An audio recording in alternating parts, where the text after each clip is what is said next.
Éclairage sur un sujet de l'actualité économique. Taux de change à l'indicatif à l'interbancaire et au parallèle. Cours des principaux minerais de la RDC. Indice des prix à la consommation. C'est dans Jeudi Économie, chaque jeudi à 14 h après les infos. Et sa rediffusion jeudi 20 h. Jeudi Économie, émission présentée par Eric Ambago. Bonjour chers auditeurs, bonjour chers téléspectateurs, bienvenue dans votre magazine hebdomadaire Jeudi Économie. Vous connaissez les rubriques, taux de change à l'indicatif, à l'interbancaire et au parallèle. Vous aurez le cours des principales exportations du pays, le panel de la ménagère et un invité pour commenter un sujet de l'actualité économique. Commençons par le taux de change. Rachel Inesiwe, bonjour. Bonjour Eric Ambago. Quelle est la parité aujourd'hui, franc congolais, principale devise étrangère? La parité franc congolais principale devise étrangère à l'indicatif se présente comme suit. En dollars vaut 2839,4279 francs congolais. 1 euro équivaut à 3073,4279 francs congolais. Un franc CFA égale à 4,6821 francs congolais. Et un rand sud-africain vaut 162,93 francs congolais. Et au marché parallèle, 1 dollar vaut 2840 francs congolais. 1 euro équivaut à 2994 francs congolais et un franc CFA égale à 4,3 francs congolais.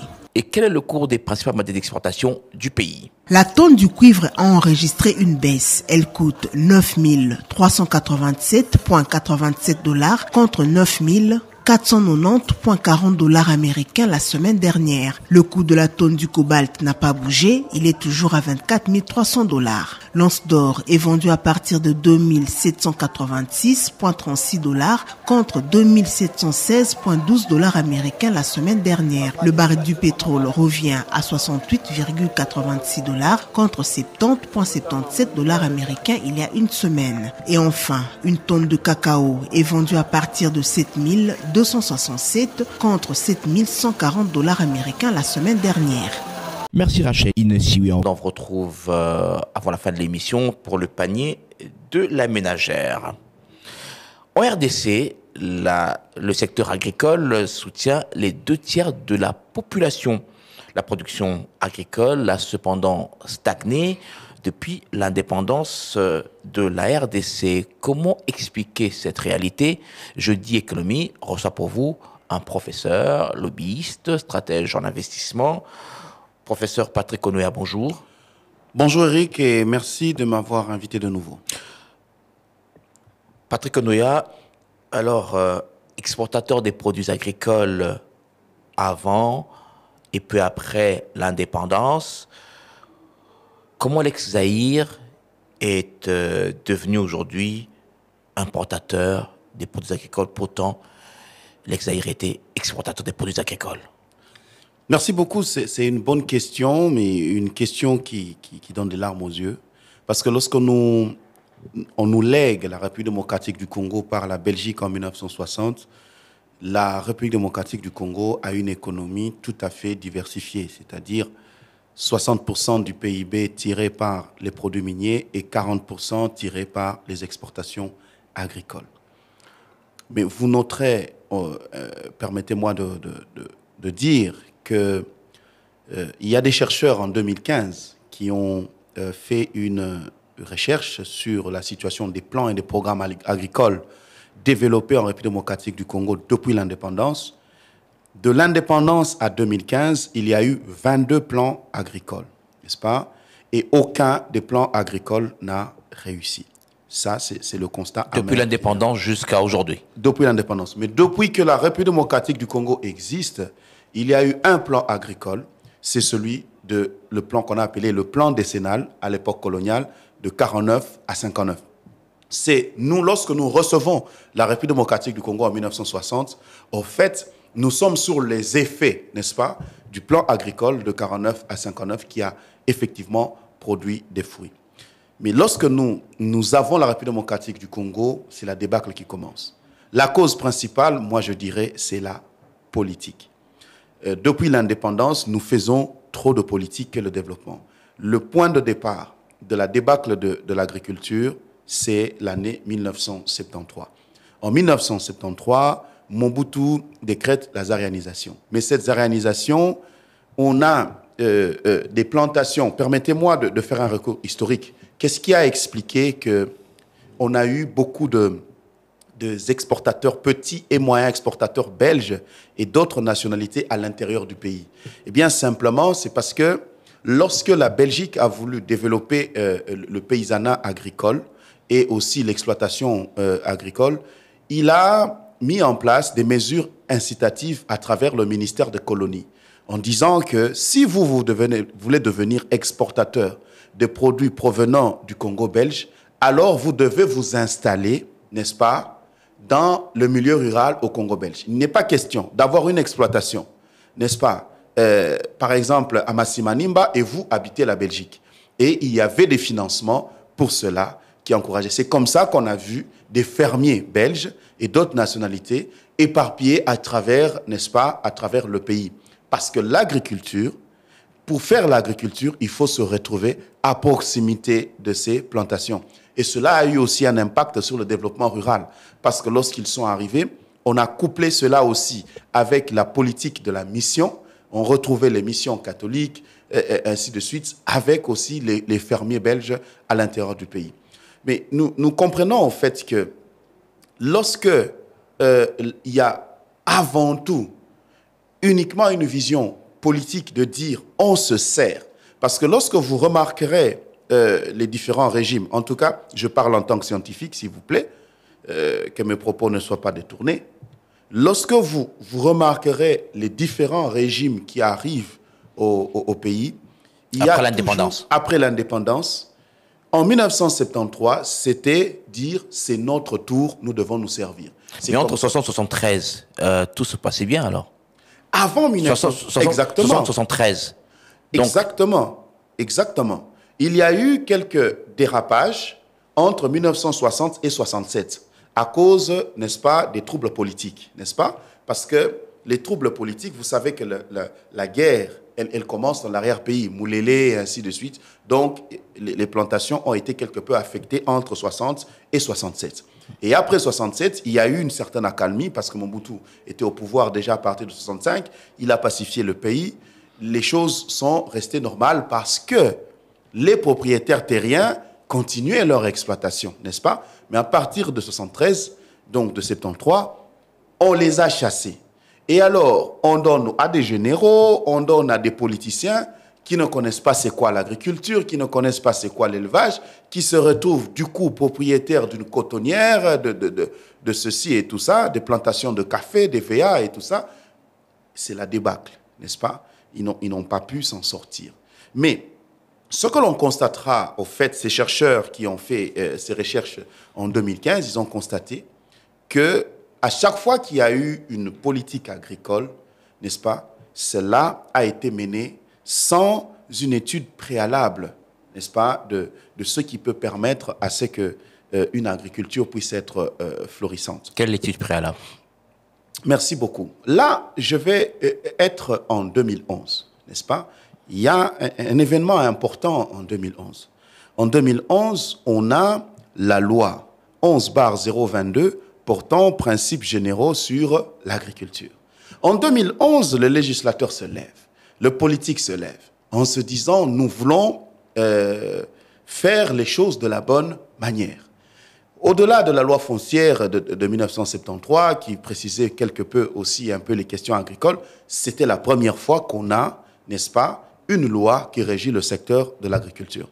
On y propose un ensemble d'innovations. Et là, je dis bien, c'est la loi du 24 décembre 2011. On y propose un ensemble d'innovations. Ces innovations censées pouvoir apporter un plus. Je cite, par exemple, dans cette innovation, on propose l'existence d'un cadastre agricole.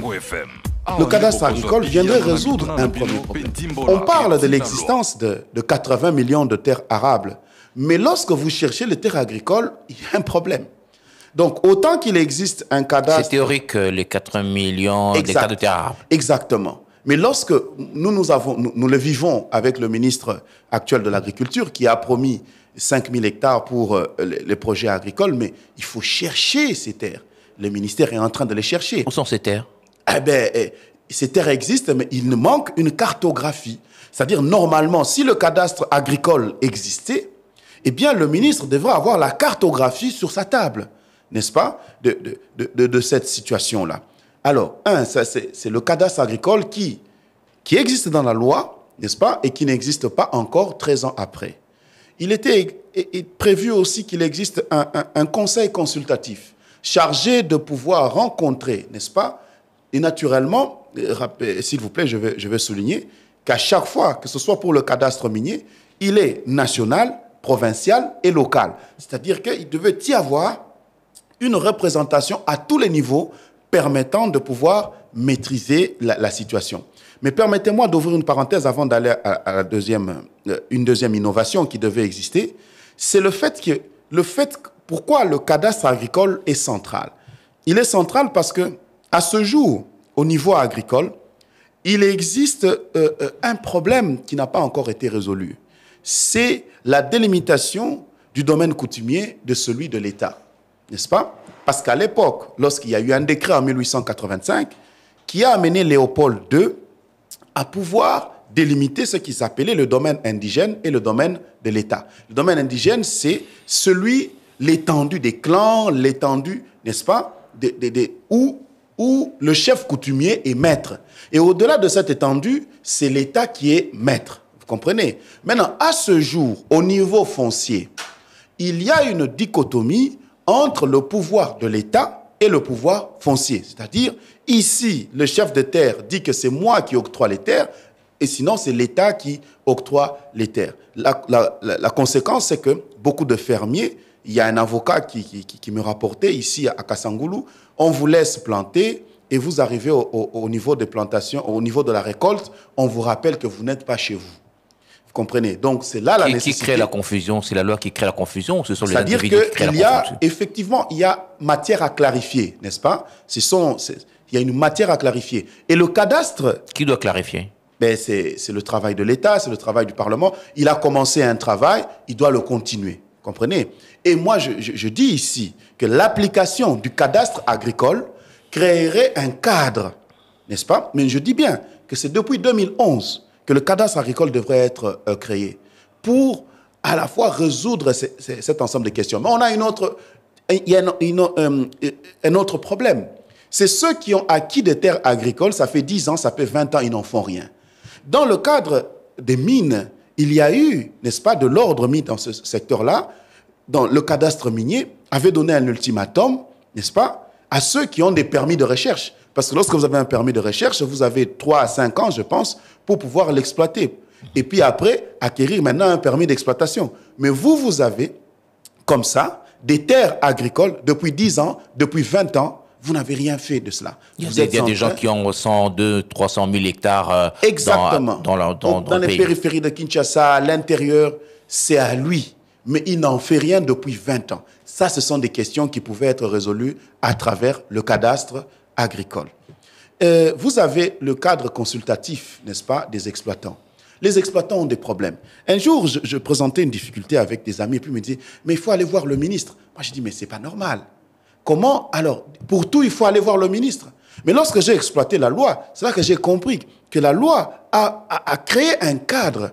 Les exploitants sont à l'intérieur du pays. Quelqu'un qui est dans le Haut-Ouélé et qui a un problème, il doit venir voir le ministre national de l'Agriculture.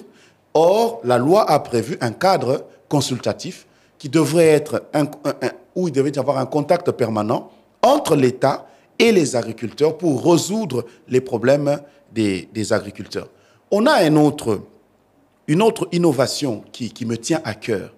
C'est que dans l'article 57 de la loi 11/022 du 24 décembre 2024, dans son article 57, on parle de la création d'un fonds national agricole.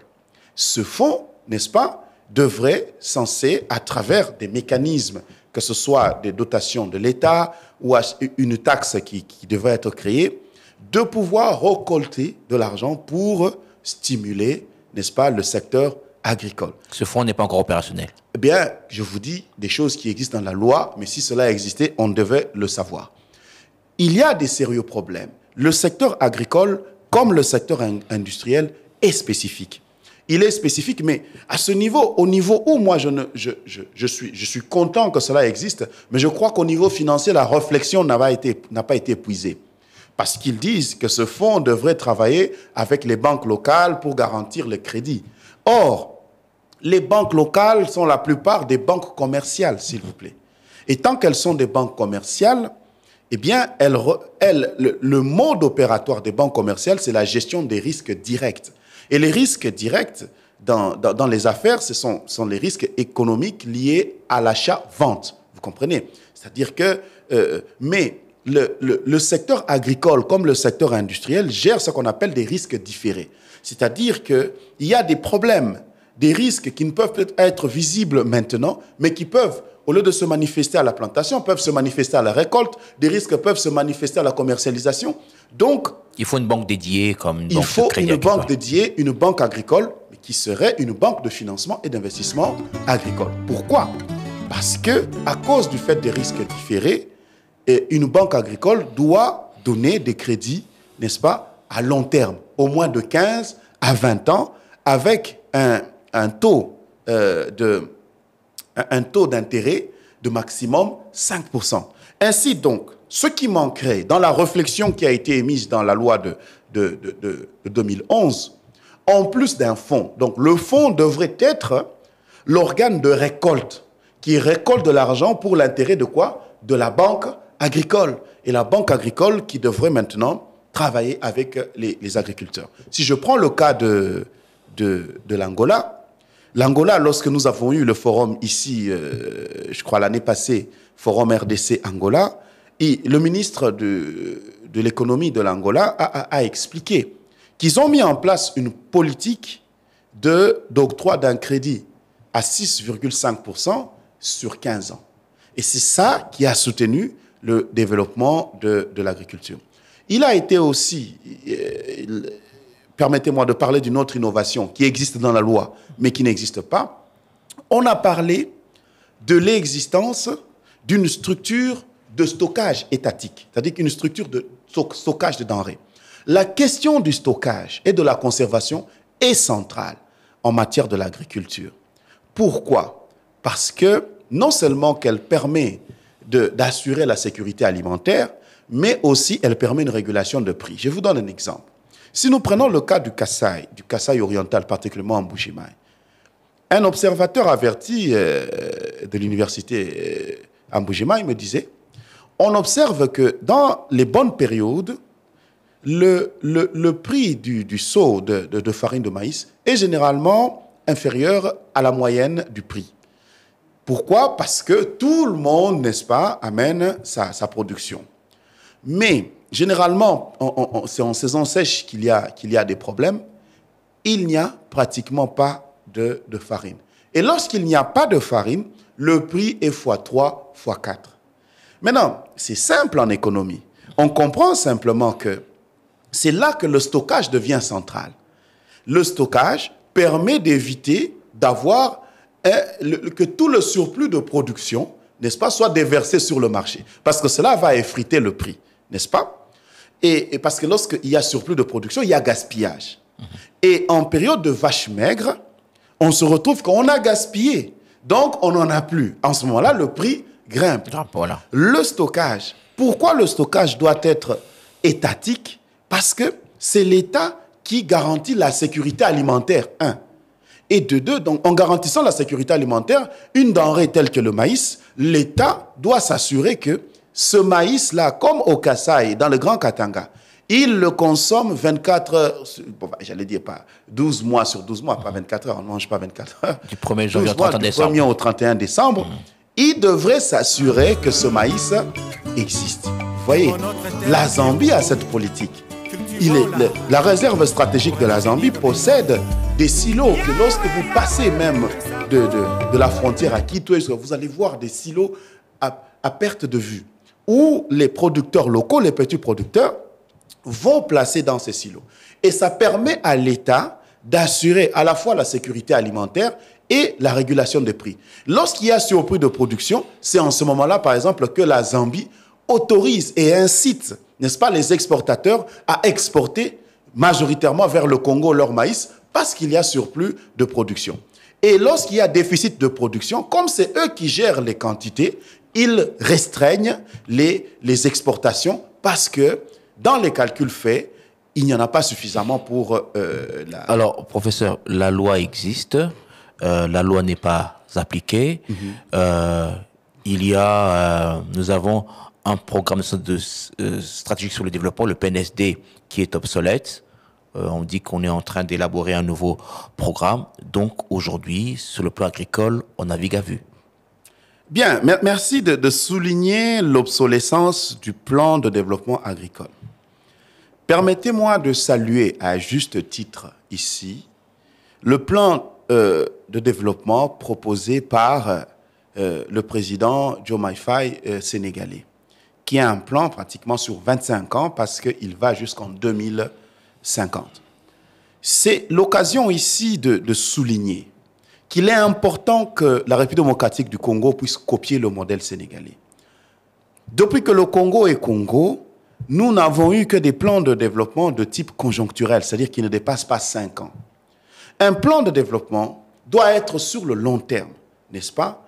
Et toutes les autres politiques, telles que la politique agricole, la politique minière, la politique de l'habitat, se greffent sur le plan de développement. Eh bien, mais chez nous, tant que le plan de développement est déjà obsolète et qu'on a un plan agricole, le PNAD, au bout du compte, il n'a pas trop de sens, n'est-ce pas? Du point de vue, je voulais dire, en développement, ça n'a pas trop de sens. Il doit exister avant tout un plan de développement qui est un plan de développement sur le long terme. Et en ce moment-là, on a maintenant des questions de politique telles que la politique agricole qui se greffe devant. Il faut que ce point soit corrigé tôt ou tard et que nous entrions réellement, tel que les principes le veulent, dans une dynamique de développement. Alors, professeur, allons maintenant à la pratique. Aujourd'hui, il y a insécurité alimentaire. Plus de 25 millions de Congolais sont dans cet état-là, insécurité alimentaire, plus de 25 millions de Congolais. On fait quoi? Parce que quand on va parler de programme, ça devient compliqué. Qu'est-ce qu'on fait maintenant? On commence par quoi maintenant? Eh bien, moi, je voudrais qu'on commence par le commencement. En République démocratique du Congo, nous aimons beaucoup la lettre. Nous écrivons beaucoup. Je vous ai présenté ici la loi, n'est-ce pas, agricole de 2011. Au-delà de chercher d'autres innovations, commençons d'abord par appliquer la loi. Dans cette loi, on est en train de dire que c'est l'État qui met une politique, n'est-ce pas, de mise à disposition des semences pour les denrées alimentaires de première nécessité aux agriculteurs. On a créé le SENASEM, qui est cet organe étatique chargé de pouvoir développer les semences. On a l'INERA, n'est-ce pas, l'Institut national de recherche agronomique. Le colon belge, permettez-moi de fixer un principe, je reviendrai. En science, lorsqu'on est dans un chaos, en science, on recherche un référentiel. Quelle est la référence qui peut nous aider à pouvoir trouver un chemin? Alors, comme depuis l'indépendance en matière agricole, nous avons échoué, eh bien, ayons le courage de considérer la situation de l'État colonial comme, n'est-ce pas, une référence. Parce qu'au moins, le colon a réussi à développer l'agriculture dans ce pays. Le colon, ici, en développant l'agriculture, a compris, qu'il ne pouvait pas développer l'agriculture sans la recherche agronomique. N'est-ce pas? C'est comme ça qu'il a développé en 1931, si j'ai bonne mémoire, d'abord en 1921 plutôt, il a développé le jardin zoologique de Eyalé à l'Équateur. Ensuite, il a développé le jardin botanique, excusez-moi, à Eyalé. Et puis, il a développé le jardin botanique de Kisantu, s'il vous plaît. Et ensuite, c'est plutôt en 1933, si j'ai bonne mémoire, il développe maintenant l'INEAC. L'INEAC qui est l'ancêtre de l'INERA. Pourquoi? Parce qu'il se rend compte qu'il est difficile de pouvoir développer l'agriculture sans la recherche agronomique. Ne demandez pas aux cultivateurs de s'assurer de la qualité des semences. Ça demande une science élevée. Ça, c'est de un. De deux, lorsque la Belgique a voulu développer l'exportation, il a développé le programme de paysanat, à la fois pour les villages, mais à la fois aussi pour les Belges qui voulaient développer le secteur agricole. Donc, il a poussé, la Belgique a poussé les Belges à aller dans les coins et recoins, être dans leurs fermes. Ça, c'est une deuxième chose. Une troisième chose, dans le cadre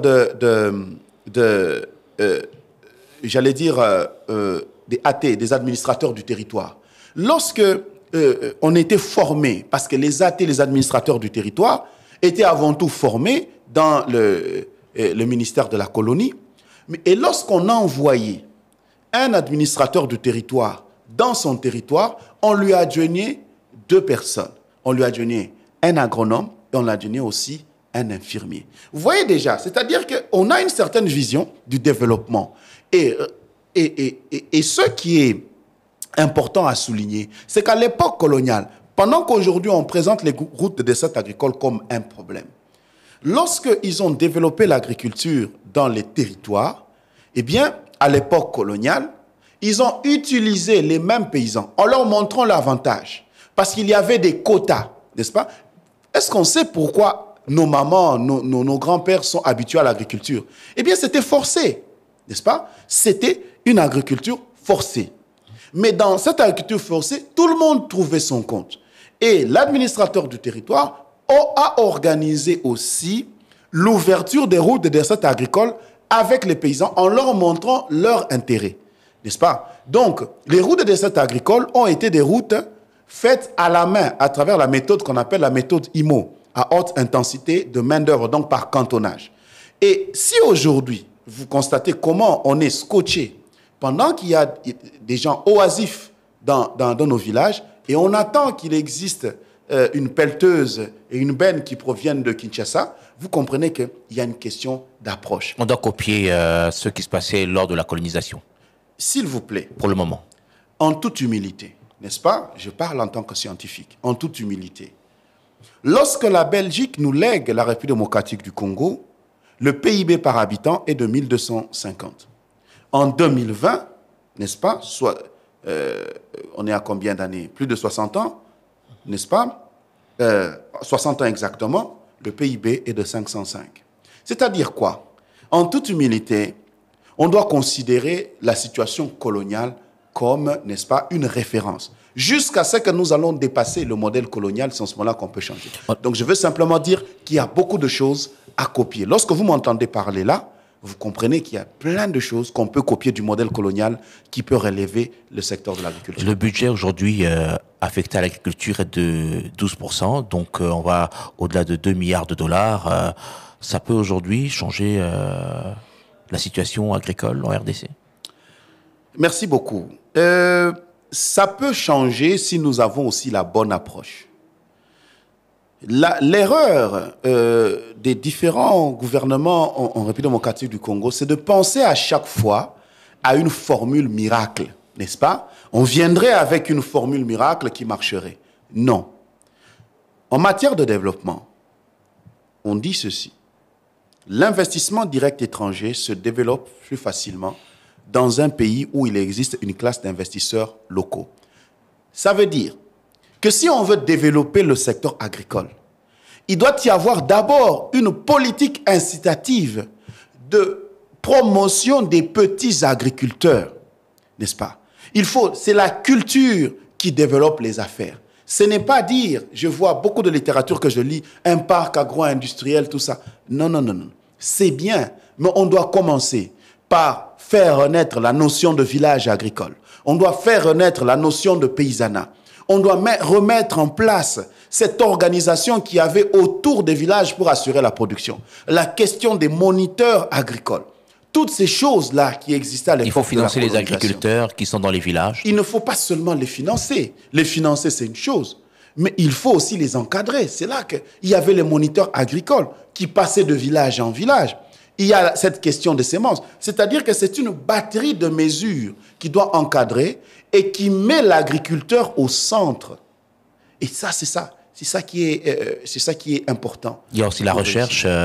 Aujourd'hui, on voit par exemple l'INERA qui n'est plus cet INERA que nous connaissions à l'époque coloniale, l'un des institutions clés pour le développement de l'agriculture. Exactement. Nous avions par exemple Yangambi et puis nous avions Nganajika. J'ai eu l'honneur d'arriver à Nganajika et de voir l'INERA à Nganajika. C'est triste.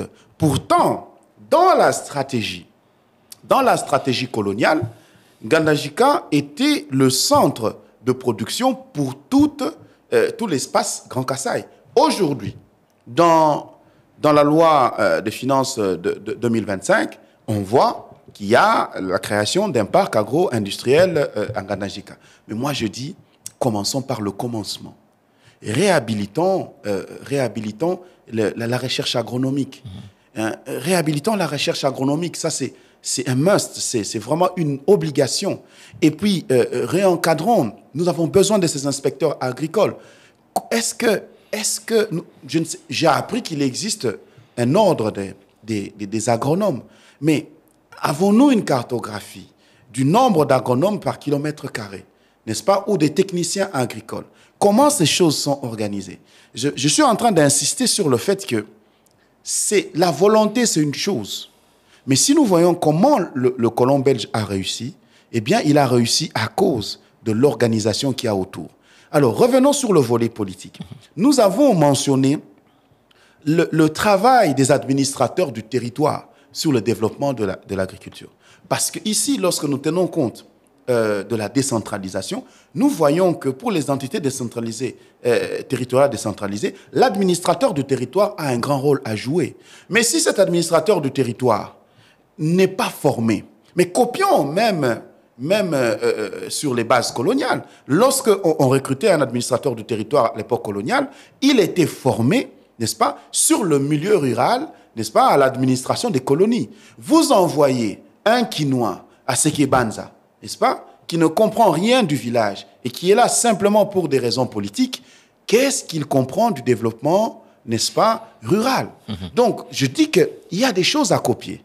Le politique peut continuer à faire ses nominations politiques, mais au-delà de cela, n'est-ce pas, créons des écoles de développement rural dans lesquelles, lorsqu'on vous envoie à Moussokantanda et que vous venez de Lubumbashi, vous n'avez jamais mis vos pieds au village, que vous puissiez comprendre, ne fût-ce que de quelle manière on peut développer un village. Et entre-temps, vous avez, j'ai lu dans vos articles que vous proposez l'organisation des États généraux de l'agriculture. C'est pourquoi encore?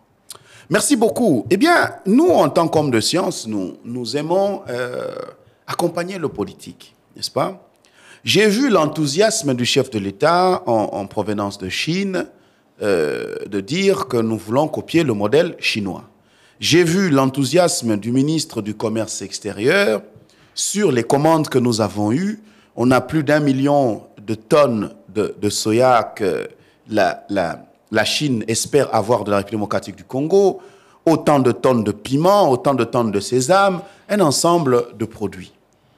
Mais lorsqu'on rentre chez nous, regardons-nous droit dans les yeux, n'est-ce pas, pour dire quelle organisation il y a autour de l'agriculture qui doit produire cela, n'est-ce pas?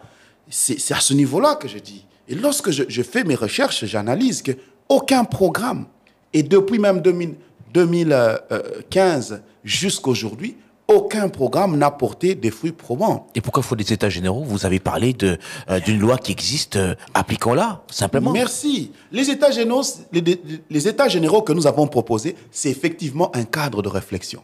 Et nous brandissons... Pour inventer la roue? Non, pas du tout. Maintenant, pour se poser les bonnes questions, pour évaluer. Pourquoi en 2011, nous avons eu une loi agricole pour laquelle nous avons vanté les innovations. Et 13 ans après, il n'y a rien. Avant de penser faire mieux, cherchons à comprendre pourquoi cela n'a pas été appliqué. Qu'est-ce qui nous empêche d'avoir un cadastre agricole? Qu'est-ce qui nous empêche d'avoir les comités consultatifs État-agriculture? Qu'est-ce qui nous empêche d'avoir ce cadre-là, cette structure de réserve des céréales? Qu'est-ce qui nous empêche d'avoir ce fonds, n'est-ce pas, agricole et voir est-ce que c'est suffisant et qu'est-ce qu'il faut ajouter. Comment faire? On dira simplement que c'est une question de volonté politique. Oui, mais au-delà de la volonté politique, il faut que nous puissions élaborer un schéma. Sur base des assises que nous avons appelées les États généraux de l'agriculture, nous souhaitons qu'il en sorte une feuille de route. Il est important que nous ne puissions pas faire un événement de plus, parce qu'en République démocratique du Congo, nous aimons les assises, et surtout le terme États généraux, on aime beaucoup. Ici, nous voulons dire, c'est notre message que nous lançons au chef de l'État. Si on veut réellement bénéficier du marché chinois, le ministre du Commerce extérieur travaille sur l'organisation de AGOA ici en République démocratique du Congo. Moi, je suis un expert à AGOA à travers la Chambre de commerce de Dallas. Mais bien, s'il n'y a pas un ancrage solide dans l'agriculture, nous ne ferons rien. La question de la standardisation. Exporter veut dire arriver à atteindre les conditions voulues par, n'est-ce pas, le demandeur qui est un pays étranger. C'est chez nous, les normes et les standards ne sont pas respectés. Ceux qui débarquent sur la table respectent quelles normes? Le foufou qu'on a sur la table respecte quelles normes et quels standards?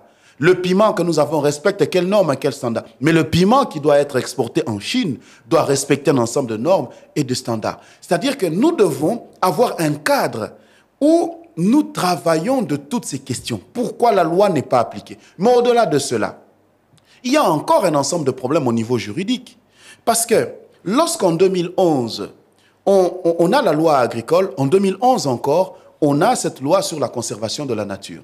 Mais on a aussi la conservation des aires protégées. Mais on a aussi la loi sur l'environnement. En 2014, on a la loi de l'électricité. On a la loi sur l'eau. Mais après, on se rend compte qu'il y a un problème, parfois quelques petites contradictions sur ces différents sujets. Mais au-delà de tout, l'expérience des pays d'Afrique australe, avec la culture intensive du maïs, a amené les experts du domaine à comprendre que l'agriculture est destructrice de l'environnement. Donc, à la fois, pourquoi la Zambie, le Zimbabwe et tout ça, ils ont eux-mêmes intensifié la sécheresse. Pourquoi? À cause des grands étendues, n'est-ce pas, de culture de maïs. Et lorsque, par exemple, 10 000 hectares sont mis en jachère ou sont mis en pause, qu'est-ce qui se passe? Il se passe qu'il y a un défaut sur la photosynthèse parce que pour que la pluie arrive comme il faut, elle a besoin de cette relation, n'est-ce pas, avec les plantes pour pouvoir générer la pluie. Maintenant, on se retrouve là-bas avec des étendues où ils ont créé eux-mêmes une certaine désertification. Et nous, qui voulons aller maintenant vers l'intensification de l'agriculture, nous devons aussi prendre déjà les conséquences. Et c'est là, en tenant compte des conséquences de l'Afrique australe qui a provoqué aussi sa désertification, eh bien, il est important de s'asseoir et de dire, nous comprenons que, comme les experts disent, c'est l'agroforesterie qui convient, c'est-à-dire ne pas avoir 10 000 hectares, 30 000 hectares comme ça, seulement de culture de maïs. Il faut alterner avec des cultures fruitières, par exemple, qui permet de pouvoir maintenir les mécanismes de photosynthèse. Mais tout ce que je raconte ici fait défaut dans la loi agricole. Mais il y a différentes lois séparées. Alors, de quelle manière on crée une fusion, une synthèse cohérente de toutes ces lois pour que nous puissions réellement bénéficier de notre agriculture? Il faut s'asseoir et y réfléchir. Professeur Patrick Onoya, nous avons des agriculteurs, nous avons des personnes expérimentées dans ce secteur qui nous demandent que d'être soutenus. Alors, au lieu de passer à toute cette littérature, toutes ces assises, passons à la pratique aujourd'hui. Exactement. Je suis de ceux qui militent pour la pratique. Mais je veux simplement dire qu'il est important d'agir à deux niveaux. Il faut agir au niveau de la pratique. Voilà pourquoi nous avons créé, par exemple, à notre niveau, le projet 1 hectare pour un étudiant, c'est dire agissons aujourd'hui, mais aussi agissons pour arranger demain, n'est-ce pas? Donc, déjà, si on met à disposition les moyens nécessaires, pour moi, par exemple, la recherche agronomique, c'est une priorité. Ne demandez pas Ne demandez pas aux agriculteurs, ils ne sont pas formés pour cela, pour pouvoir produire des semences améliorées. Dans cela, il doit y avoir des urgences. Par exemple, en termes de maïs et de manioc, fournissez que rapidement, que ce soit une priorité des priorités du gouvernement souminois, la question des semences, n'est-ce pas? Parce que, oui, on veut s'aimer, mais on s'aime avec quelle sémence? Quelle qualité de sémence? Parce que la production, elle est intimement liée, n'est-ce pas, à la qualité des semences, mais aussi à la qualité des fertilisants.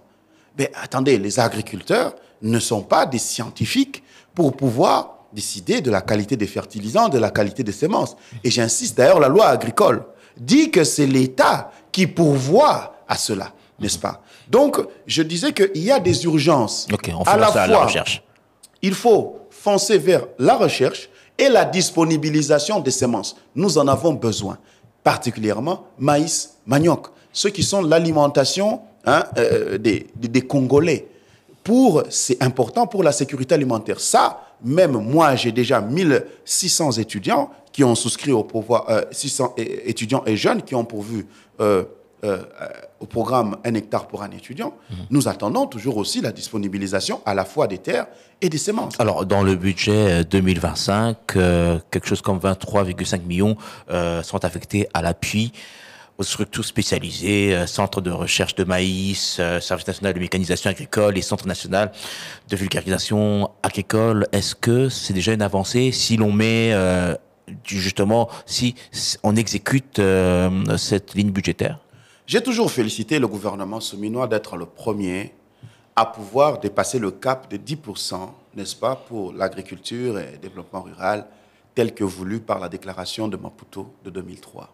Seulement, nous voulons et nous tenons à ce que, à la fois, le gouvernement et le Parlement fassent exception cette fois-ci.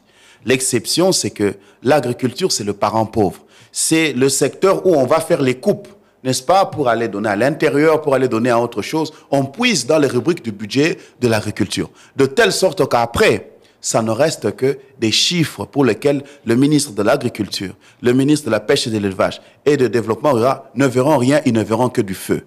Alors, pour entrer réellement dans la politique du chef de l'État, qui veut que nous puissions copier le modèle chinois, eh bien, il faut que cet argent soit disponibilisé. Mais pour que cet argent soit bien utilisé, voilà pourquoi je demande une réflexion. Vous savez, ce ne sont pas des longues réflexions. Ce sont des assises sur une semaine, sur deux. C'est un budget 2025. Avant qu'on ne soit 2025, qu'on établisse les règles, qu'on établisse les principes, qu'on se regarde droit dans les yeux. Il y a ici une étude à identifier 2000 tracteurs, n'est-ce pas, qui entre 2010 et 2015 ont été distribués et qui se retrouvent à travers le pays. Et une anecdote, même pendant que j'étais dans le Kasaï, il y a un chef de parti politique qui a gardé son tracteur comme sa Jeep. N'est-ce pas, lorsqu'il est dans son territoire, là, les routes sont mauvaises, il utilise son tracteur pour se balader. Un tracteur qui est utilisé comme une Jeep et qui ne fait jamais les champs. Il a eu comment? Il a eu à l'époque où les députés, les ministres, tout ça avaient reçu des tracteurs pour faire l'agriculture et ils ne l'ont jamais fait. Donc, 2025 n'est pas loin. Réfléchissons, analysons. J'apprécie beaucoup le dynamisme et la volonté du ministre de l'Agriculture.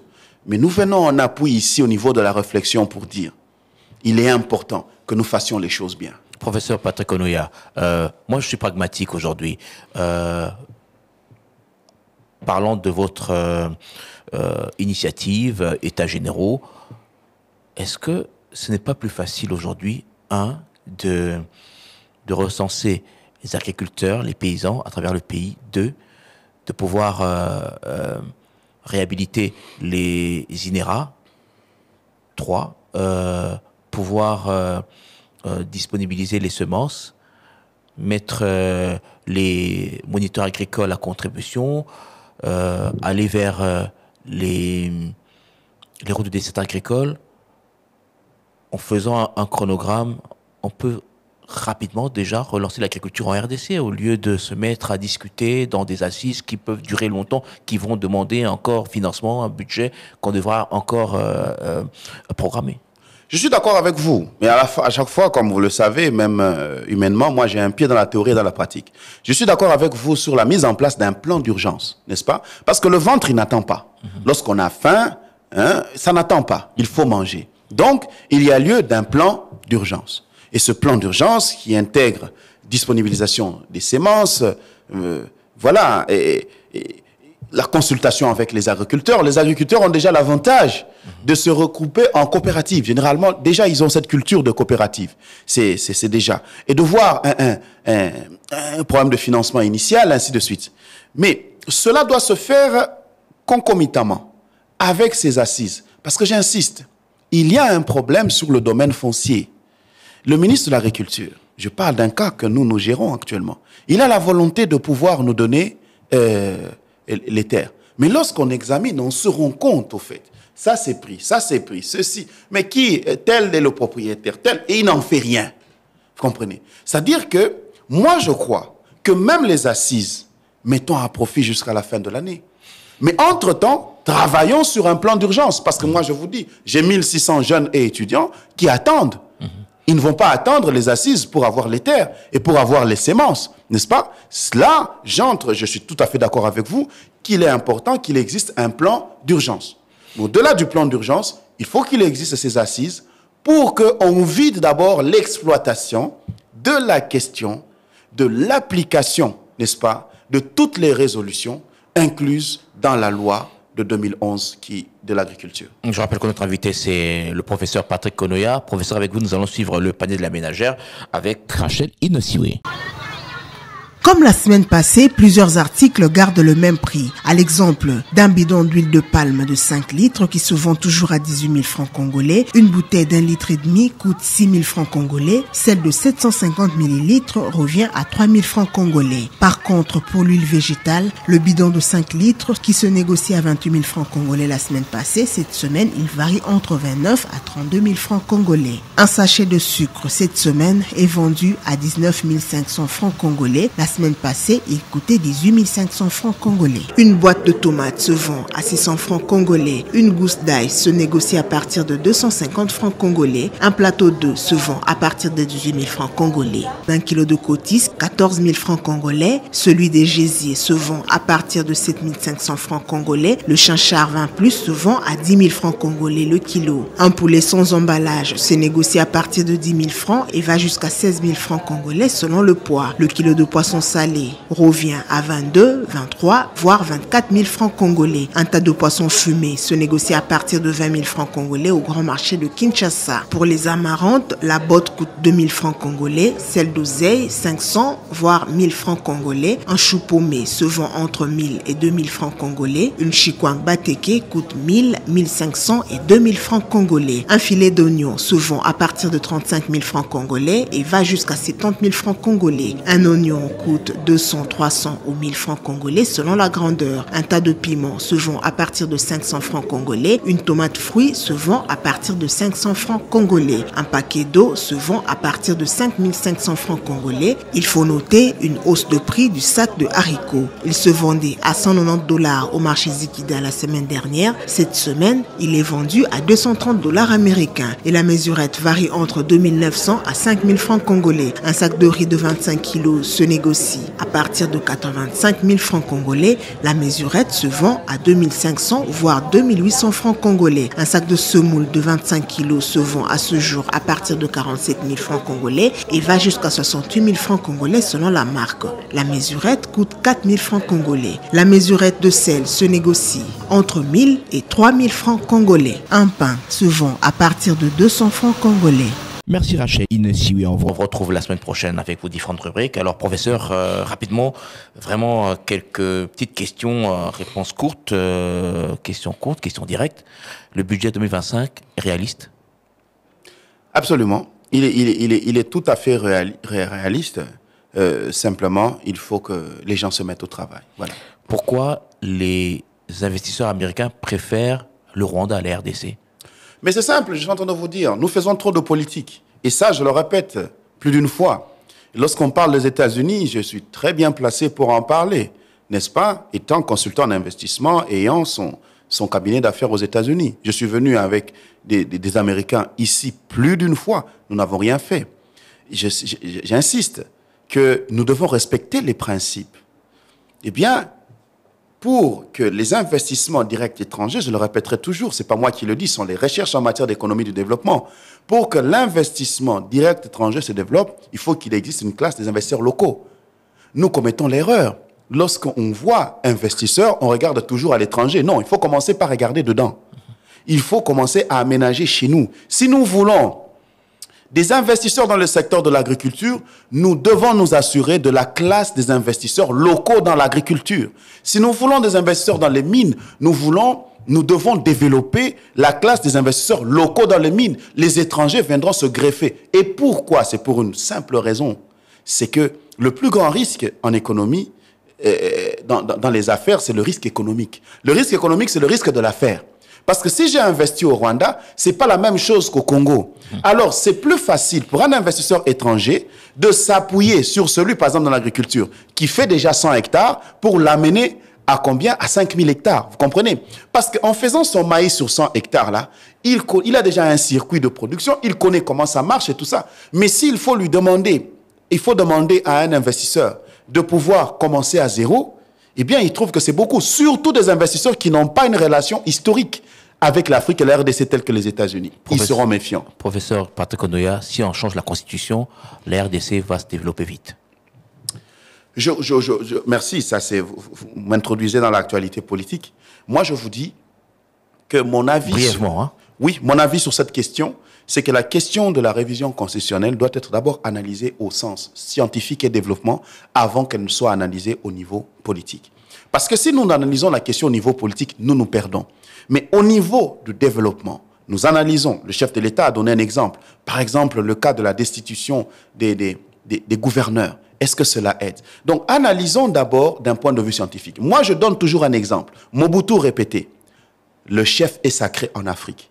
Et lorsqu'on nous dit que nous avions été inspirés de la Constitution belge, de la Constitution française pour rédiger la nôtre, quel est le travail des anthropologues, des sociologues, des politologues congolais?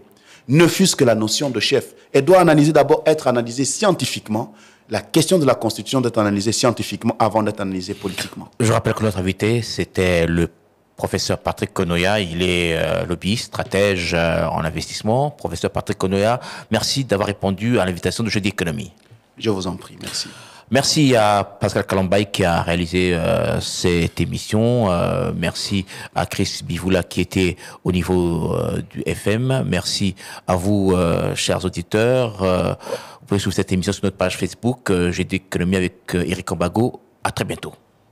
Éclairage sur un sujet de l'actualité économique. Taux de change à l'indicatif à l'interbancaire et au parallèle.